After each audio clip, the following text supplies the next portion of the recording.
Or good evening to our friends in in Asia. Yes, sir. Yeah, it's this evening time in Asia, and Mhm, we have many cases today from different countries, mhm. from Thailand, Philippines, Indonesia, and certainly Malaysia. So everything look good. All right, so let's get started, Coach. So good evening, everybody. My name is George Domini, and I am the founder and the CEO of US College Sport Camp. Our organization started in 2013, so it's been almost 8 years now that we starting U.S. College Sport Camp, that we want to provide opportunity for young athlete and the family to be able to learn, compete in front of a U.S. college courses at your homes countries. You know, we are the largest U.S. college sport camp organizer in Asia, with more than activities in 15 different countries in 7 sports. So we, as I mentioned before, we operating since 2013. Our camp, have probably more than 120 young kids that are now in U.S. college on a sports scholarship in different sports. And we are now also provide opportunity for the kids to come here for a high school level as well. As for myself and my team, we share the same passion in sport and also the equally important of the education. So we believe in the combination of the two, not only for for your college, but also the rest of your life, and will certainly help you with your career. Our headquarters is in Bangkok, Thailand. We have a dedicated team there. If you want to reach out to them by social network, we have website, Facebook, Instagram. Please feel free to reach to us at any need. As for me, I just walk and walk and talk and talk. I came to US 30 years ago now because of tennis. I was up until 45 ITF junior world ranking in the world, and I thought it was good enough. And I'm sure I sharing the same experience with many of you here in the audience. I came to US, I played professional for a year, didn't make it, so went on a tennis scholarship at the University of South Alabama. Played there for 4 years, and then MBA school at George Washington, and worked for Morgan Stanley in finance industry for about 25 years. So recently, about 8 years ago, we came about to set up a U.S. college sport camp and provide more opportunity and give it the learning for the family to understand what's the pathway to come here to receive the sports scholarship here. As for webinar, due to the COVID, we normally at this time, Coach, we were scheduled to be in Thailand, right, this year, and in Philippines, and we had to cancel it because of COVID. Otherwise, you probably gonna have seen Coach Paul in action in Asia already. So with that, we need to figure out something, just a new normal that to stay connected with you. And since we couldn't do any camp since the beginning of the year, and also this summer, we decided to start hosting the webinar. And we invite coaches like today, Coach Paul, expert, our partner that know in the field of different sports to speak in different topics. Today, we have a special treat for you. We have Coach Paul, and he coached one of the top NCAA Division II program, soccer program in the country. And you will learn from Coach Paul that after 25 years experience in U.S. college soccer, he probably saw everything, and he made appearance in NCCAA national, and also have all 18 All-American for his team. So to not long overdue, Coach, I want to introduce you to our audience, and of course, people who attend our webinar here at Zoom, and also we live on 18 different Facebook. So This is Coach Paul. Please give us a warm welcome to Coach Paul. Well, thank you, George, and thank you for having me as part of your webinar. I'd like to welcome all of our friends in Asia, and hope they are doing well through this crazy time we're living in right now around the world with the pandemic. There's very few places on earth that have not been affected by that, and hopefully in Southeast Asia, much like in the U.S., we're slowly rebounding and we're coming through it, and but we're still navigating through some difficult times here as we kind of start our our businesses and our economy gets going again. It's been a tough time. So this obviously is the next best thing to be able to do a webinar. Just to give a little bit about myself, George mentioned a couple things. I've actually been a college coach for 30 years now here in the U.S., and I've been very blessed to work with a lot of young men over the years in men's soccer. And we've had some success. We won a national championship. I've seen a lot of good players come through our program. A lot of the players that come through our program at a Division II level. Some might go on and at a Division II level and go on and play professionally, but that's pretty much the exception. Like most colleges and universities in the United States, you come to get an education. And while you have the opportunity to play a sport you love, like soccer or football, tennis, like George did, or whatever your sport may be, you also have the opportunity to get a degree and do something that you're going to enjoy as a career, something you aspire to. And that's largely what I'm about is helping prepare young men to get a good education, have the athletic experience through college, which teaches many things about life, but to really go forward from graduation and be able to get a college or to get a career that you're going to enjoy doing, and something you could be productive in your own financial situation and establishing yourself, but also making a difference in the world. So that's a little bit of who I am. It's not just all about athletics. When we talk about college soccer in the U.S. or college athletics, it's about getting the college degree. So academics are a big part of that. It's very important. So like what George has with the agency, over my time as a college coach, there have been young men and women throughout the world who come to the United States who use this as an opportunity for them to further educate themselves and to maybe do a little bit different than what they might be doing in their home country. So there's agencies similar to George's agency in throughout Europe, throughout South America, the Caribbean, Africa. They're scattered about, and what they really try to do is to introduce young men and women in countries of how to go about this process, because it's not easy. And George is one of the few that I've come to know that actually has an agency like this for Southeast Asia. And so, even though we do have a number of Asian students that come to the United States, not many of them oftentimes are those that come through the channel of athletics. So this is a great opportunity that you have to utilize the agency that George runs in order for you to find out about college life and the opportunities you might have in the United States. So that's just a little bit of an introduction. I will say this though, that good things in life don't come easy. And coming to the United States is a big decision. Coming to the U.S. to study abroad, it's a big decision. It's a tough road to go, and that's even in the best of times. Meaning that there's a lot of things you have to do in order to be evaluated as a player.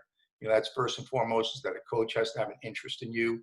And once you establish that, then there's a lot of the red tape of being able to um, get accepted to the school, do all the requirements the school asks for, the NCAA, what they ask for. There's just a lot of things that need to have happen. And again, I think George and his agency can kind of help you along the way with that, which is great. But it's still a process, and it's still something that is a big step, but can be done, and I think can be very worthwhile from a professional standpoint, from a development standpoint as a young man or a young woman. So that's in the best of times. And now that we're still, in the midst of this worldwide situation with COVID, it's a little bit more challenging right now, because even as I'm recruiting international students, there are those that, there's still travel bans, and there's still transportation issues, as well as visa issues that make it a little bit more difficult. But we're all hoping that that's going to clear soon. And I even have some right now that we're waiting on in order for them to get the green light to come from their embassy to come to the US. So I don't want to be, I don't want to discourage you from a dream that you might have of coming to the US. It's well worth it, but it is hard work, and you have to be committed, and your family has to stand behind you on that. So that's a little bit of an introduction. I don't know if you have some questions, or if George, if you have anything that you'd like for me to touch on more specifically, I'd be happy to do that. Yes, Coach. Thank you. First question. What is in the back of my background here? What's that area called? Okay. So if anybody wants to. That's our main quad area. As you go right behind George's head, as you walk through those two doors and make a right, the president of our of Shorter University, that's his office there, right to the right. So that's our main administration building there. To the right and to the left, we have those buildings extend on back, but those are classrooms, as well as to the far right in the back, it goes into the dorms. So this is just what we kind of like a quad, even though the area right here is where George would be sitting is the open area. But Shorter University, and thank you for asking that, George. Shorter is we're a Division II college, in the NCAA. We're located in the state of Georgia. Just, I'm sure everybody's familiar with Atlanta, which is a major city in the United States. We're about an hour north of Atlanta, and we're in a little town called Rome, a lot like the Rome in Italy, but a lot smaller. And but yet it's a self-sufficient small town. It's not the big city life of a Bangkok or Atlanta. It is more of I would say somewhat of a suburb, but pretty self-contained. It has its own hospitals and plenty of places to shop. It's also a little bit in the country, so there's hiking and mountains and streams, and it's a pretty town, Rome, Georgia is. So that's one view of our campus. So you're on the top of the hill there. So we talk about up on the hill, that refers to our administration, because that's where their buildings are, but also the classrooms. Yeah, wonderful, Coach. Yeah, I just want to make sure, because I searched it on your website, and then this is the first main, pictures pop up. So now we know it's a president office. I should have paid a little bit more attention, George. I was thinking that's a nice background, and I didn't recognize it until you brought it to my attention. So I should probably know that as I walk that way every day to go talk to somebody in our admissions office or okay. Thank you. So I can certainly endorse Rome, Georgia. It's a wonderful city, small. It got everything, and very close to what's less than an hour to the Atlanta airport. Right. We've got Atlanta, and we also have Birmingham and Chattanooga. So it sits right in between three good-sized cities. So there's a lot of diversity, a lot of opportunities to go to other cities. And Birmingham and Chattanooga are very cool cities. I live in Chattanooga, so it's a little bit even different than that of. Okay. So yeah. So you live in Tennessee. I actually live in Tennessee, and I commute across the border over to Georgia. Okay. Good. Yeah. All right. So I think a lot of audience that we receive in question all the time. You are a D2 school. what's the difference between D1, D2, D3, in terms of education and also, I would say, a sport program, a soccer, just like yours? Okay, good question. The NCAA is divided into three divisions, 1, 2, and 3. And just like divisions 1, 2, and 3 throughout the world in sport, obviously the higher division typically is the better players and so forth. And by and large, that would be the case in Division 1. Division 1 does have the top players and so forth. Division 2 is a from a Division II perspective, when we talk about recruits, it's interesting that we feel like a lot of coaches in Division II feel like the best American players go and play in Division I. So in order for Division II to be competitive, if a lot of the best American players are playing Division I, a lot of Division II coaches feel the necessity to recruit internationally. So if you look at a lot of our schools, a lot of our programs and rosters and so forth, you'll see a lot of students on Division II rosters in men's soccer, as well as women, but not as much as in the men, are international players. So that's where we find that, even though there are good players in America that play at Division II, we largely look to recruit to, a good number of our roster would be those that are international. So that's very positive. It gives a lot of internationals opportunity to come to the U.S., on scholarship and so forth. Division III is a good division. It's just that the difference between Division III and Division I and II is that Division III does not offer any type of athletic scholarships. Division I and II do offer scholarships academically as well as athletically. Division III is largely just academic scholarships. And there's a lot of, oftentimes Division III schools, there's a lot of very good, very solid, strong academic schools, but you'd have to package it, for recognizing that there wouldn't be any athletic funding in a Division III school. As far as size goes, typically the bigger schools, the bigger universities, like the ones that you've attended, University of South Alabama and George Washington, are Division I schools, and those students could have anywhere from 20, 30,000 up to 50,000, maybe in some cases even a bit higher. Whereas Division II schools are smaller, sometimes, ranging from, 5,000 students or fewer down to as few as 500. So it's a smaller school, but yet there are Division II programs that can beat Division I programs. The top Division II programs are very good, and so there's an overlap there. And then in Division III, again, there's good Division III programs as well. And the school size is comparable in Division III to those of Division II. I will say the most schools in the United States that have men's and women's soccer would be Division III. So that's the biggest division. So there are a lot of students that do attend Division III schools.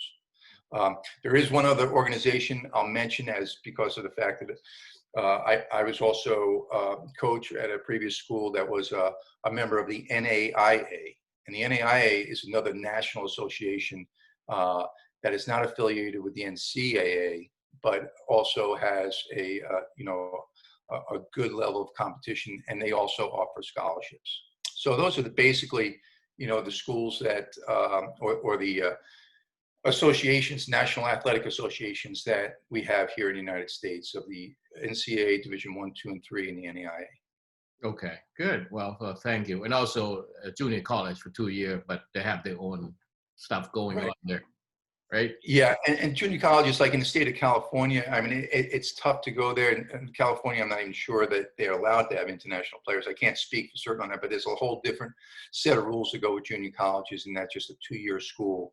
However, we do recruit a lot from those that go to a Division II school, and we recruit them to, to the 4-year schools that we're at, like it's shorter. Okay, great. So now we, talking about the big picture. We come back to your program. Okay. Program, okay. So how far out in the year that you are actually looking to recruit for your team? You're looking in kids in high school, or what grade, and that type of stuff.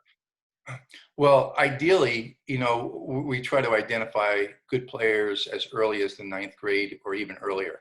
Uh, but that's in a perfect world if you have a big coaching staff and have a lot of resources and time and in order to do that.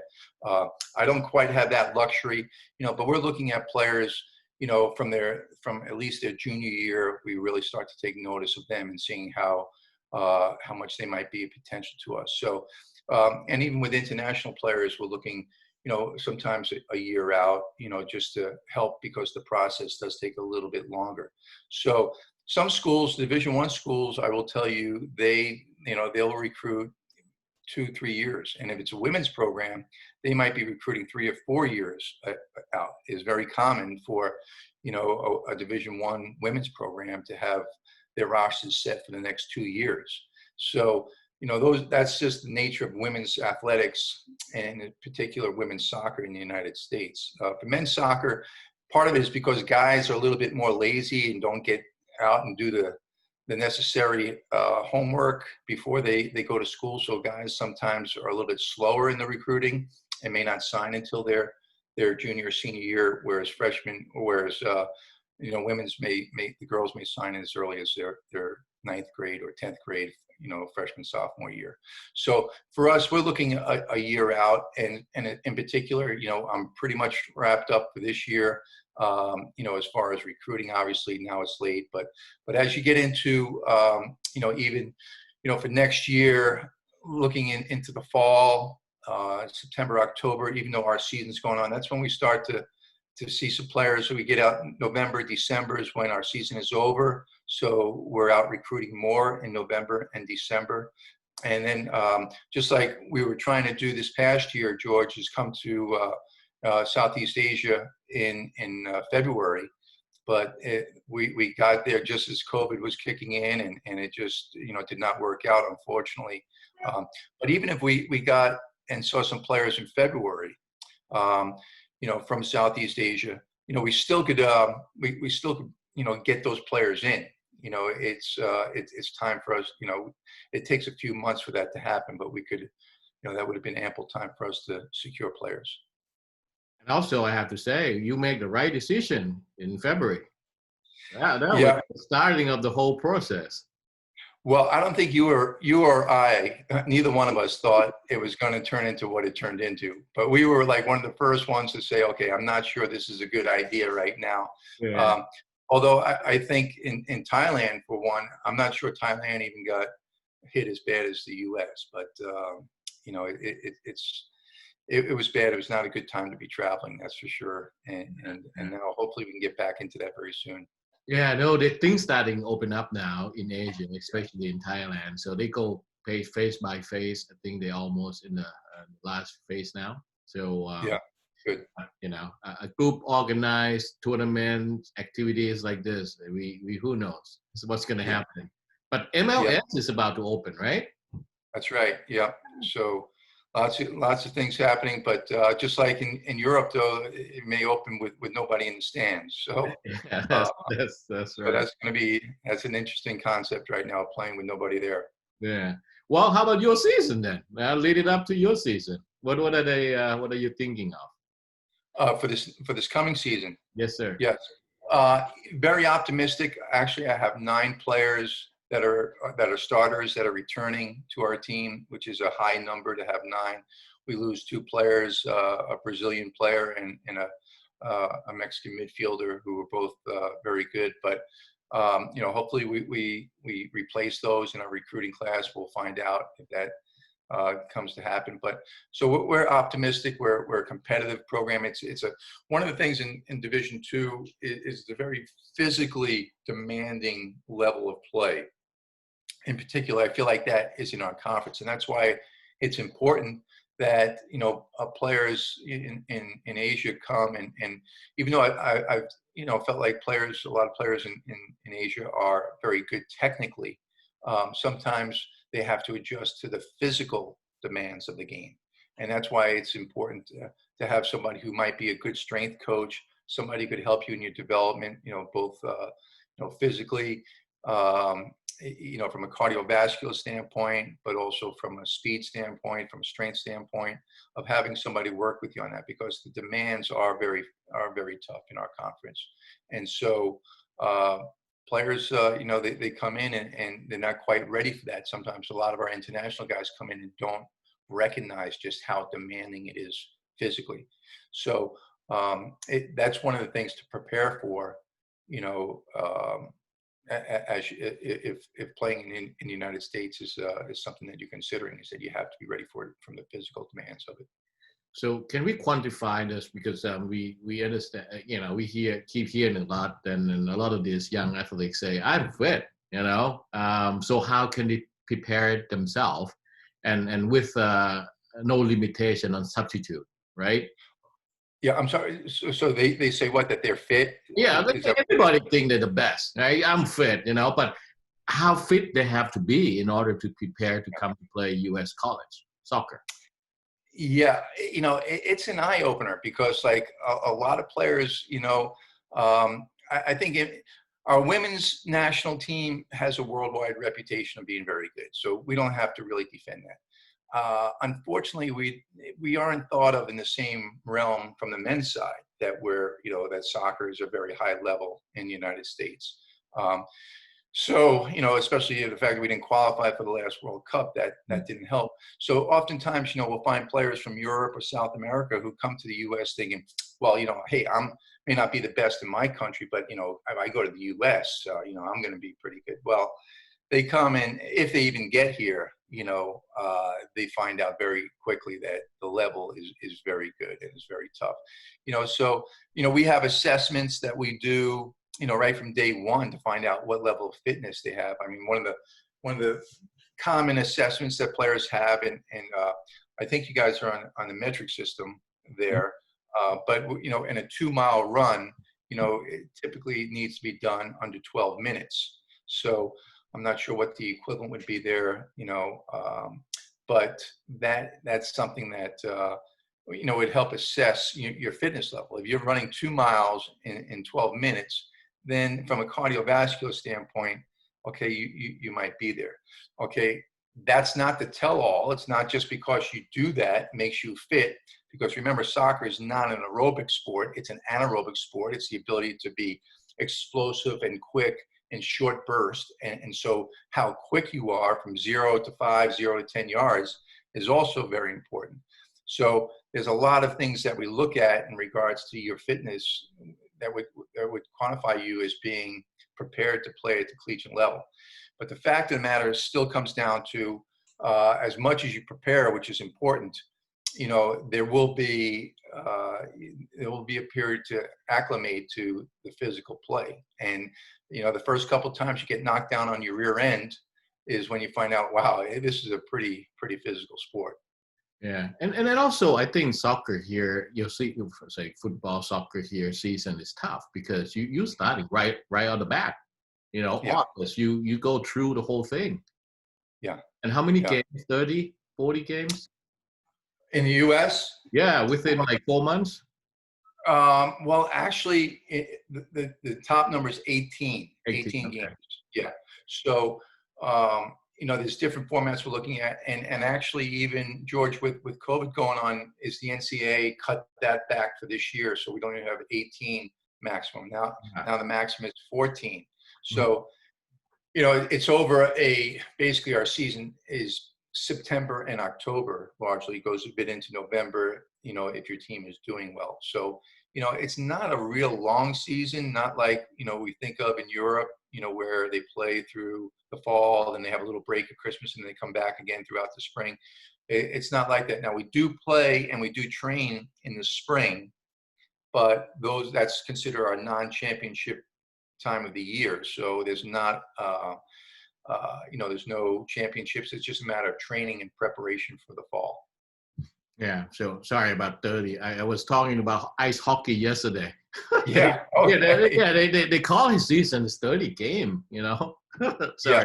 Okay. Well, yeah. it still comes out to about 2 matches a week, which is, still kind of demanding to play 2 matches. And so typically we'll play like on a Friday night and then a Sunday afternoon. in our conference. And so even having one day isn't necessarily, that's not what you see typically on professional levels, but because of financial reasons, that's usually how it goes, as a Friday, Sunday type of format. And that's tough. By the end of the year, you got to have, you're going to be beat up pretty good. Wow. And on top of that, they have to manage the time in the classroom. It is. It's a big part. Again, what we like to say is that you're a student athlete. So, and that a student is first on that. And as I mentioned on the onset, is that if you want to come to the U.S. to play at a collegiate level, you come in largely to be a student. So you have to be prepared for that. Some, want to come just as being an athlete, and especially at a higher level, that they think they may go on and play professionally. And that happens in certain sports, certain levels, certain teams. But by and large, most student athletes that come to the colleges in the United States are not going to go on and play professionally.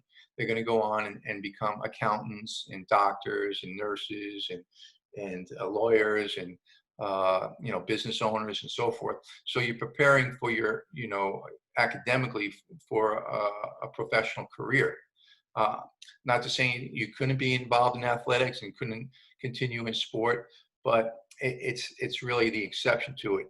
And especially if we're looking more at a Division II, to be honest with you, is not typically a pro athlete type of a mill where we produce athletes. Division I basketball, Division I football, those guys, and gals are going on professionally from some sports, but not so much at Division II. And even at that level, it's only the top players that are going on to play professionally. Yeah. Well, that it's opportunities. You just have to keep working yourself. It's one of those things. It is, and what I say is when somebody comes in my office and they, or I'm talking to them and they, hey, I want to be a professional soccer player. Okay, fair enough. But right now you have to come in and really just be an outstanding among the best college players before you even get considered for that. Yeah. So, so it's a process, and it has to be, first you got to prove yourself at the collegiate level before you can go on and play professionally. Good. Now you mentioned about career after they're done with the student athlete period. You mentioned about nurse, doctor, engineer, business owner. What would you see in your player right now that you have? What they mostly major in? Well, at Shorter, our sport management program is actually the #2 program in the country for us here. So we have a very strong sport management program. A lot of our players do come in, especially international players, and get involved in our business program. And our business program is very strong because we do a lot of what we call internships. And so as players, as student athletes come in, they'll take the classes and they'll get the academic aspect of it, but then they will also have these work experiences where they'll go and work locally at a business. And in doing so, they'll get college credit for that. So they're getting experience firsthand working in a business while still receiving college credit. Some even get paid while doing that, which is a nice bonus, but it doesn't always happen quite like that. So that helps prepare you, because a lot of business owners, a lot of employers are looking for college students that have experience. So your internship, while you're getting your education, will also allow you to have work experience. So in that regard, our business program is very good in working with the local area from Atlanta right on throughout the state of Georgia, that we have a lot of our players involved in that. Of course, there's other options that we have too. We have our good social sciences is a good program. I've got a number of players that are in there. One of our players, says we were having a team meeting one day, and I'm asking them what are they going to do, 10 years from now. And my one player said, well, I'm going to find the cure for cancer. So, that's great. So he's got his goals set, and he's one of our top players. In fact, he was, the leading goal scorer in the conference for us this past year. So, So he's a good player, but he's also an excellent student that wants to go on and go into research and science. Yeah, okay, we gotta get him work on COVID Yeah, that's right. Yeah, before that's before well, that, getting that the meeting cancer. was that meeting was before COVID came along, so maybe he's changed his goal in life to figure that out and get a nice vaccine for COVID, which seems like everybody's trying to figure that out. Yeah. Good, thanks. What about this? If someone come to you, it's a good athlete, good soccer player, coach, I want to be engineer. Coach, I want to study medical school. What would you Mhm. say? Well, George, we talk a lot about a good fit. Just like a boy meets girl, if they're going to get married, there's got to be all these things that come together that fit right. And so what does she look like, or personality, all these things that have to fit. Well, it's similar for a student athlete in terms of selecting a college. Is there has to be a good fit. So the very first part that you might look at is, does it have your academic interest? So for example, if you want to be an engineer, unfortunately, you wouldn't be a good recruit for Shorter, because we do not have an engineering program. So you have to look at schools that have engineering. So you have to do a bit of homework for that. If you wanted to, like I said, if you wanted to be a doctor, or you find out, do they have a good science program? If you were going into, you wanted to look at being a lawyer, you look to see if they have a good pre-law program. So the first thing that you're doing when you're looking at colleges, and you get on the internet and you find out what schools actually have, your academic interest. And starting from there, that's where we all begin. So early in the conversations that I have with any student athlete is, I say, what do you want to do? What do you want to major in? Well, some don't know, and that's okay, but some do have an idea what they want to do. And I say, well, we have a good program. I think we could help you there. Or I'll tell them up front, I'm not sure we have what you're looking for. And I don't want to talk somebody, if they wanted to be an engineer, I'm not going to start talking them into, going a different route. No, I want them to pursue their dream of whatever they want to do. So, you have that one aspect. The other things to consider is, how big of a school you want. Do you want a real big school? Do you want a small school? Do you want to be in a city? Do you want to be out in the country? There's so many different schools, so many different opportunities. Do you want to be a part of a team where you can come in and play right away? Or do you want to be a part of a team where, you want to be on a really good team, but it may mean that you're not going to play for a couple of years, Yeah. So all those things you have to balance out and ask, what is the best fit for me? And once you do that, you find 3, 4, 5 schools that seem like a good fit. That's when you start talking to the coach and you're sending out letters and so forth. Okay. Wow. That's it's a long answer, but it's perfect. That's what it is. Just married. Yeah, If it doesn't that's work, right. you don't want to have divorce. No, So if you no, start, it's not good. When you transfer, and that happens, if you want to equate the divorce, where a student goes and they're not happy yeah, there, then they can transfer, but sometimes you lose credits. It's starting over. It's just like anything else. It's not ideal, but it happens, and so be it.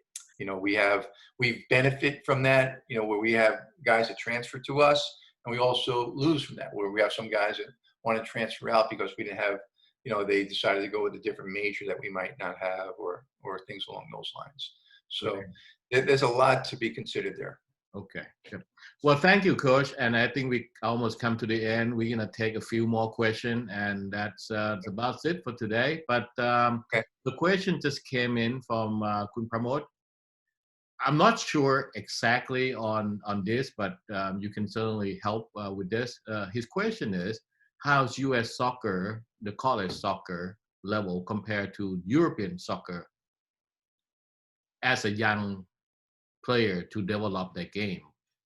Yeah. Well, that's a great question, and I kind of alluded to that a little bit before about U.S. soccer on the international level on the men's side. On the women's side, again, women's soccer in the U.S. women's soccer has really done very well internationally, as you may well know. On the men's side, to answer that question, I've taken teams to Europe, and that were pretty good teams, and even at Division III and Division IV levels, we have a pretty tough time.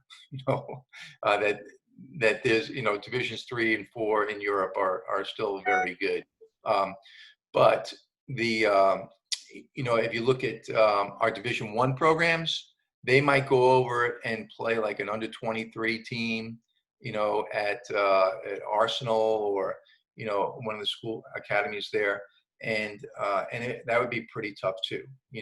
So now some could compete, but again, college soccer is not professional. So even though the best players in college may go on and play professionally, it's not quite at that level of European soccer. And European soccer, I mean, the U.S. is the only real country that, really emphasizes their collegiate athletic program. You don't quite see that in other countries who might have very good educational programs, but the athletics isn't as big as it is in the U.S. I mean, it's a multi-billion-dollar business in so many levels, Division I basketball and football and so forth.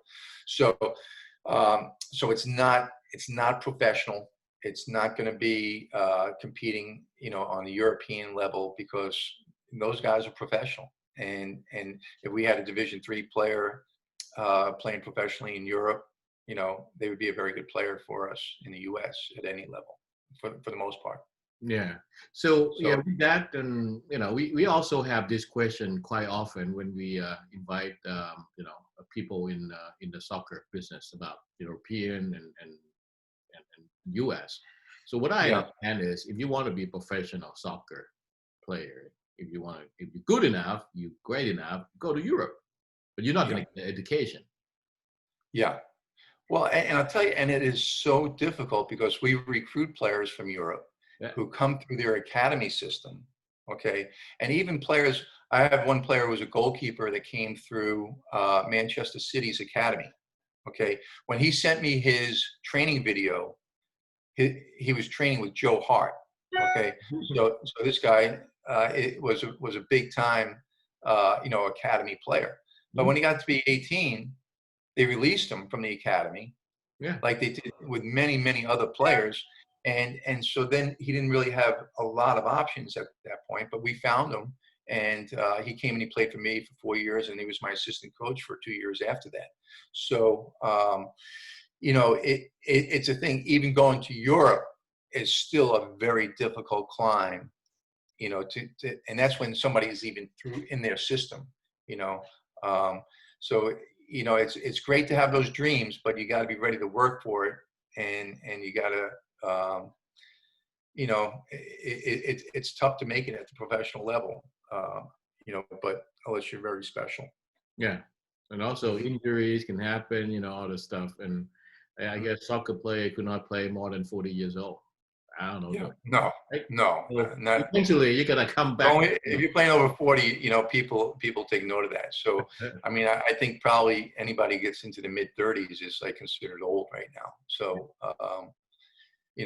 it's tough to break into, and it's tough to keep that. And even, players that do make it to the professional level, and I think you alluded to this, that you make it for a year or whatever, it's hard to stay in it.